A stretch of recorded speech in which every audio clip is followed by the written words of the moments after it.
Good morning dear student, I am Falguni Parik from Aditya career institute. आज की class में हम चैप्टर 4 मोटिवेशन को डिस्कस करेंगे। देखिए, मोटिवेशन वर्ड हम बहुत बार पढ़ चुके हैं। मोटिवेशन का मतलब क्या होता है? किसी भी पर्सन की इंटरनल डिज़ायर को इस तरीके से इंस्पायर करना ताकि वो जो अपने वर्क है उसके गोल्स को अचीव कर सके। यानी कोई भी पर्सन को यदि किसी गोल को अचीव करवाना है तो उसको क्या कर दिया जाए, मोटिवेट कर दिया जाए उस काम को करने के लिए, तो वो उस काम को करने के लिए बहुत ज़्यादा प्रेरित होगा। मोटिवेशन का मीनिंग हम देखें तो क्या लिखा है?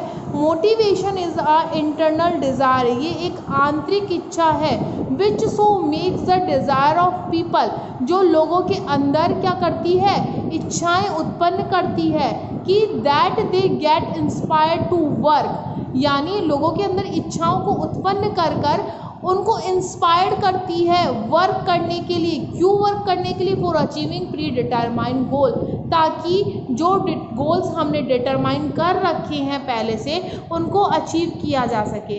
कोई भी ऑर्गेनाइजेशन जब अपने एम्प्लॉयज़ को किसी भी काम को करने के लिए मोटिवेट कर रही है, दैट मीन्स उसके अंदर एक डिज़ायर है ताकि वो क्या कर सके, उस काम को पूरा कर सके।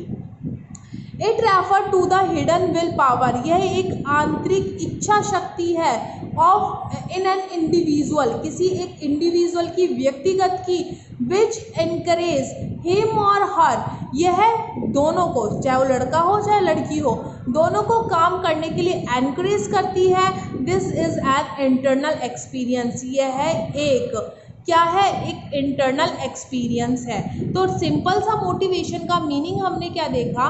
जब कोई पर्सन किसी भी संस्था में, यानी मैनेजर क्या कर रहा है, अपने एम्प्लॉयज़ को किसी भी ऑर्गेनाइजेशन में कोई भी काम करने के लिए इंस्पायर्ड कर रहा है, अब वो इंस्पिरेशन चाहे उसका फाइनेंशियली हो चाहे नॉन फाइनेंशियली हो, तो वो उसका मोटिवेशन कहलाएगा।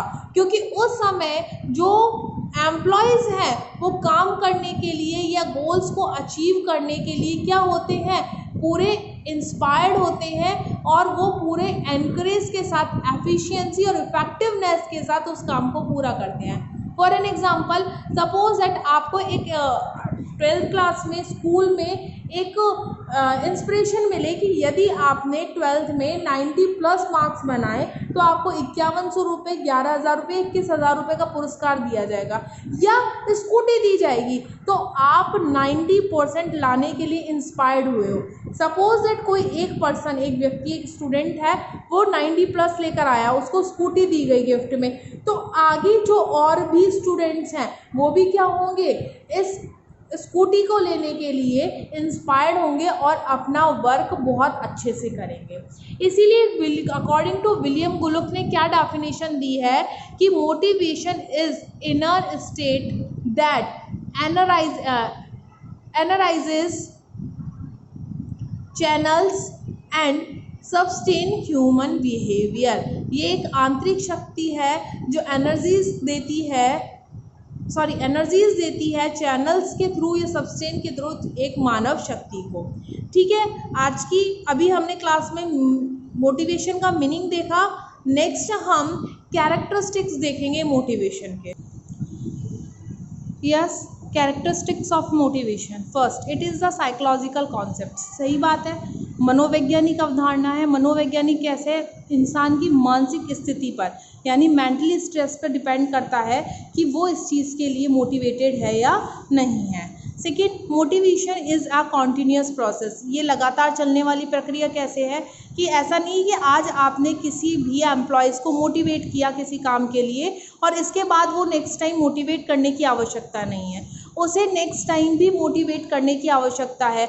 आज आपने किसी भी फाइनेंशियली या नॉन फाइनेंशियली एम्प्लॉयज़ को मोटिवेट किया और उसको उसका रिवॉर्ड मिल गया और नेक्स्ट टाइम उसको मोटिवेट नहीं किया तो वो वापस उस काम के लिए क्या रह जाएगा, लेजीनेस दिखाना स्टार्ट कर देगा। Next, it is a human need satisfying process. Important है, motivation is depend on satisfying process. कौन सा सेटिस्फाइंग? ह्यूमन नीड्स को। जब तक आप ह्यूमंस की डिज़ायर नीड्स को सेटिस्फाइड नहीं करोगे तो वो किसी भी काम को करने के लिए मोटिवेट नहीं होगा। That means it is a human need satisfying process. Next, the whole and not the part of a man is motivate.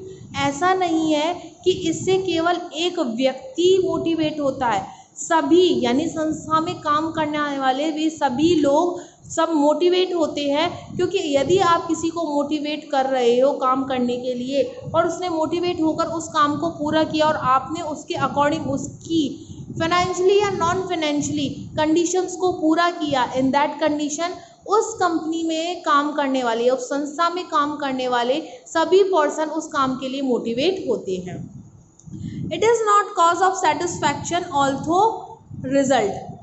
It is not cause of satisfaction, ये केवल सेटिस्फैक्शन का कारण नहीं है, इससे सिर्फ केवल संतुष्टि ही नहीं मिलती है, अभी तो ऑल्थो इससे रिजल्ट भी आता है कि वो पर्सन कितना सेटिस्फाइड हुआ है। देखो, पहली बात मैंने आपसे कहा कि 90% लेकर आनी है, क्या निकला आपका? आप 90% लेकर आए, मैंने आपको आपके जो भी मैंने प्रोमिसेस किए थे वो पूरा किया, इससे क्या रिजल्ट निकला? एक तो आपकी परसेंटेज अच्छी हुई, मेरी जो ऑर्गेनाइजेशन है उसकी गुडविल बढ़ी, ग्रोथ बढ़ी, यानी केवल सेटिस्फैक्शन नहीं मिल रहा है इससे फाइनली रिजल्ट भी निकल कर आ रहा है।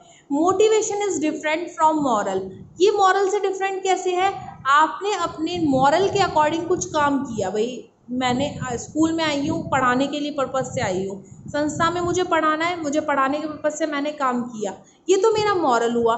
लेकिन मैंने संस्था में इस तरीके से पढ़ाया कि संस्था में सभी बच्चे बहुत अच्छे मार्क्स से पास हुए और संस्था में की गुडविल बढ़ी, जिससे संस्था में नंबर ऑफ स्टूडेंट्स भी बढ़ने लगे।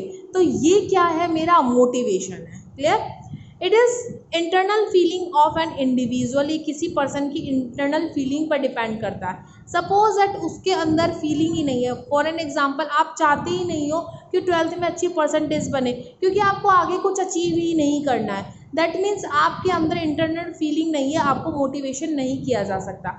यानी motivation is depend on internal feeling of a individual. It can be positive और नेगेटिव। कैसे पॉजिटिव और नेगेटिव? कैसे भाई? मोटिवेशन पॉजिटिवली भी दिया जाता है और नेगेटिव। मैं आपको रिवॉर्ड दूंगी, मैं आपका कमीशन दूंगी, मैं आपको प्रमोशन करूंगी, that is the positive motivation. लेकिन आपके काम पूरा नहीं होने पर आपको पनिशमेंट दिया जाएगा, काम से निकाल दिया जाएगा, सस्पेंड कर दिया जाएगा, it is the negative motivation. और संस्था में मोटिवेशन पॉजिटिव भी हो सकता है, डर से भी काम पॉजिटिव भी हो सकता है और नेगेटिव, यानी डर से भी काम करवाया जा सकता है। तो आज की क्लास में हमने मोटिवेशन की मीनिंग, डेफिनेशन और कैरेक्टरिस्टिक्स को देखा। नेक्स्ट क्लास में हम मोटिवेशन की इम्पोर्टेंस और नीड के बारे में पढ़ेंगे। आज की क्लास में इतना ही। Thank you.